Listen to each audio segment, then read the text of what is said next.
non mais ça n'a rien à voir avec l'éthique mais Fatou Abdou je vous dis xam nga élection bu nekk dafa am ay réalité tey Sénégal dañuy gagné élection yi ak 54%. Souvent di nga gis variation bu daan am entre élection présidentielle ak législative yi ci topp man j'ai été directeur de campagne j'ai vécu les choses il y a beaucoup de choses qui ont été faites en coulisses mais je vous dis que am na lu bëri loo xamante ne exposé wuñ ko parce que c'est stratégique aujourd'hui il y a forcément une stratégie derrière l'élection de Abbas parce que xam nga ni on n'est pas majoritaire mais man je peux vous dire parce que am na lu ma ci xam am na lu bëri loo xamante ne équipe doon na ko liggéey ci suuf parce que man gis naa leen xam naa nu ñu doon waxee ak nu ñu doon demee pour une partie am na loo xamante ne gis naa ko ci l'autre chose c'est que dañu nekk ci defar Sénégal. donc da ngeen taxaw stratégie daal ba am plus de conseillers. mais kii Fatou Abdou man j'ai écrit et proposé le Nemmeeku Tour au président Ousmane Sonko mu def ma coordonnateur Nemmeeku Tour ñu dem ci dëkk bi di doxal données électorales données démographiques carte électorale résultat élection yi fi passé même projection démographique on en a fait un mix pour sortir un circuit boo xamante ne bu ñu fa jaaree élection yi ñëw dañ koy gagner entre les locales et législatives yële passé boo xoolee en 6 mois da nga jël benn commune boo xamante ne benn département boo xamante ne sur 19 communes wala 18 communes benn lañ ci amoon 6 mois après ñu séddoo ko Macky Sall ku nekk jël 9 et puis boo xoolee ñuy perdre aussi da ngay gis ni bi ci gën a gàtt ay 34% lañ ci am ba 49%. c'est-à-dire que tendance bi dafa nekkoon si progression boo xamante ne dafa net. c'est pour te dire que stratégie dafa maye lu bari. ñun ci loolu la ñu xam Macky Sall bi mu yoree tout ce qu'il avait forces armées renseignements généraux le budget et tout ñun xam nga lu ñu amoon suñu ay xalaat suñu gis-gis ak suñu gëm-gëm ak posture yoo xamante ne du changer ak fit loolu moo ñu may ñu liggéey ay documents teg ko tey stratégie yooyu mooy li am ba léegi nii en fait. te élections yi di ñëw aussi les gens vont voir la même chose aujourd'hui def naa ay élections législatives ak le président Ousmane Sonko conduire ko en tant que directeur de campagne. am na lu bëri loo xamante ne ça n'a pas été exposé en termes de stratégie. am na alliance yu bëri yoo xamante ne am na suuf kenn wane ko parce que c'était un choix justement pour ne pas communiquer ci yenn affaires yi mais boo gisee yenn bastions yi ni ñuy basculer ak département pour gagner ko ni mu compliqué parce que xam nga élection législative beneen configuration la ni ñu fexee ba tey ba am li ñu am assemblée 130 députés mu nekk ay résultats inédits am na beaucoup de choses. mais loolu stratégie nga ko tuddee xam nga tout à l'heure j'ai parlé d'éthique parce que ñoo xamante ne tey dañoo far fenn maanaam tey ñu jëloon Pastef mu nekk dans l'opposition xëy na am lu ko affaiblir ci jamono yooyu ay nit ànd ak moom dem ba élection jot ñooñu daal di koy rocceeku bàyyi ko pour dem ci bennoo nañ jël schéma boobu rek. est-ce que stratégie bi ngay wax ni foofu ngeen ko teg. mais en partie maanaam xam nga aujourd'hui Fatou il faut pas se leurrer xam nga Pastef bi muy ñëw fii en politique di am li muy am yëpp looy extraterrestre ñooñu faral en fait sénégalais yi nekkoon PDS nekkoon PS nekkoon Rewmi ak ñi apolitique ñoo dugg ci politique ñenn ñi nekkoon ci yenn parti yi bàyyi leen ñëw ak ñun mais du ay sénégalais yu bees ñoo jóge fële ak génération bi màgg di gisal bëtam échec yi am durant Ablaye Wade durant Macky Sall war a capitaliser sur Pastef donc c'est-à-dire que nit war na mën a am benn position bu demee ba si gis position bu mu am baaxul wala muy poursuivre ay objectif politique dem ba gis ni dëgg-dëgg yoon bi ma jël baaxul mais Ousmane Sonko indi na lu yees indi na lu baax ma ànd ak moom noonu lañ amee suñu coalition bi ñu amoon ci élection législative yi les Déthié Fall ils ont leur parti politique les Malick Gakou et autres ils ont leur parti politique ñoom may mën a Bousso mais la moo tax ñu bàyyi li ñu am ànd ak ñun il aurait pu se dire que Ousmane Sonko jiituma si politique gënuma bëgg Sénégal gënuma engagé donc dynamique yooyu mooy créé wu aujourd'hui fi ñu toll defar Sénégal am na ñoo xamante ne nag ba léegi ñu ngi nelaw moo tax surprise yu mel nii du fi gëj def nañ ko présidentielle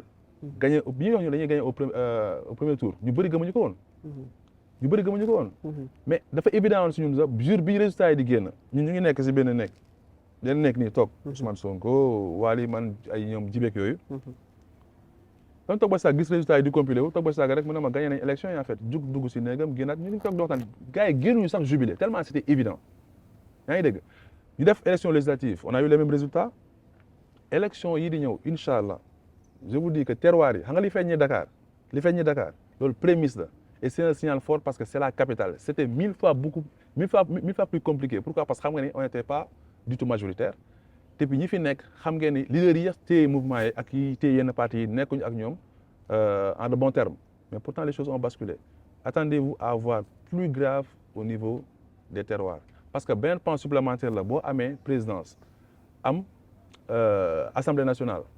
levier essentiel bi war a tax ñu am équité territoriale justice sociale li tax développement endogène ak homogène mën a am mooy terroir yi ña fa nekk aussi mën a gérer dans une même dynamique ak dans un même alignement stratégique ak le pouvoir central moo tax il nous faut forcément opérer des changements au niveau des collectivités te lii xew Dakar c'est une bonne dynamique et ça monte un peu le son de cloche pour les années à venir. C'est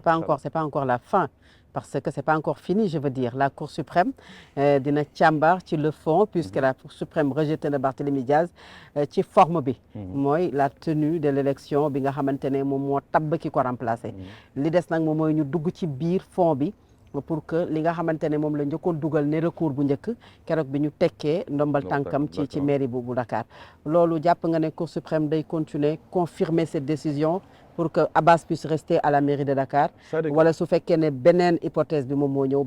maanaam mu daal di koy neenal. xam nga nous sommes à 16 mois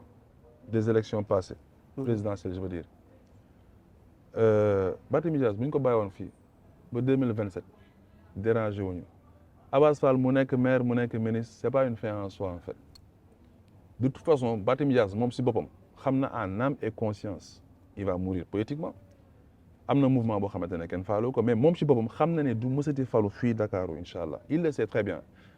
bu Cour suprême ñëwoon sax ne nañ ko jëlawaat c'est-à-dire que nañ ko jël ñun si boppam dawalal ko oto dem installé ko. il ne fera rien parce que c'est pas un génie. bu loolu amee du ngeen ko yónnee délégation spéciale. c'est pas un non même suñ ko yónnee c'est-à-dire que man Barthélémy Dias jarul ma def benn effort en fait sur le plan politique. parce que quelqu'un boo ko joxoon milliards yi Sénégal yëpp lenn la xam mooy waxam yi muy wax amul xam-xam c'est quelqu'un boo xamante ne il peut pas gêner maintenant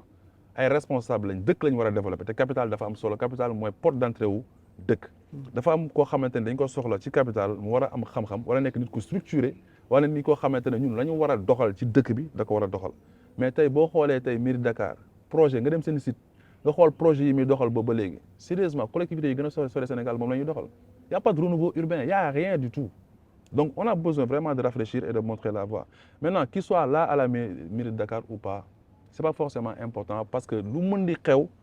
dans 1 an et demi incha allah changement dafay am. alors ñu wax ci li nga xamante ne mooy réforme loi bi ñeel wàllu OFNAC ñu voté ko ci altine bi ci assemblée nationale adopté ko muy yeesal goo xamante ne war nañu ko indi ci kuréel bi xeex wàllu ger ci réewu Sénégal yow xam nga ci dara ndax xëy na duñu dugg ci fu gën a sori mais am na loo xam ne maîtriser nga ko ci tey mais tey coow li dafa nekk ci ñu bari li ñu jàpp moom mooy c'est pour enlever maanaam dindi fi Serigne Bassirou Gueye bokk na ci lu tax ñu baral réforme boobu laal wàllu OFNAC ndax tey ni ñu ko defee ñeneen jàpp ne précipitation la.